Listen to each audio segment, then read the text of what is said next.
সৰ্বশিক্ষা অভিযানত আমি বহুত শিক্ষকৰ নিযুক্তি দিছিলোঁ। প্ৰায় ৩৫,০০০ শিক্ষকে এতিয়াও সৰ্বশিক্ষা অভিযানত কাম কৰে। বহু সময়ত বহু লোকে প্ৰশ্ন কৰিছিল, এওঁলোকৰ চাকৰি নাথাকিব, এওঁলোকৰ চাকৰি গুচি যাব। ২০১১-১২ চনৰ পৰাই এনেকুৱা বিতৰ্কই আমাৰ সমাজ জীৱনখনক আক্ৰান্ত কৰি আহিছিলে।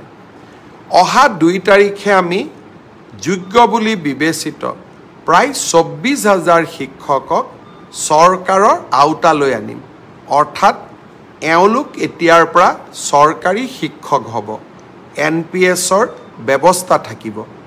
আৰু ফেমিলি কম্পে কোনোবা শিক্ষক যদি অকালতে মৃত্যু হয়, পৰিয়ালটোৱে পূৰ্ণ দৰমহা পাব, পেঞ্চনৰ ব্যৱস্থা হ'ব।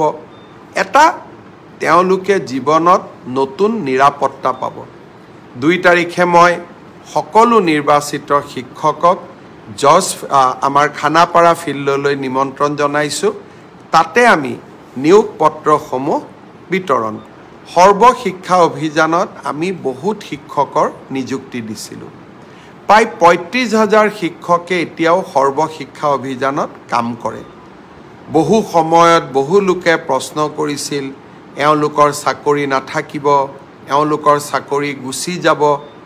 ২০১১-১২ চনৰ পৰাই এনেকুৱা বিতৰ্কই আমাৰ সমাজ জীৱনখনক আক্ৰান্ত কৰি আহিছিলে। অহা ২ তাৰিখে আমি যোগ্য বুলি বিবেচিত প্ৰায় ২৪,০০০ শিক্ষকক চৰকাৰৰ আওতালৈ আনিম।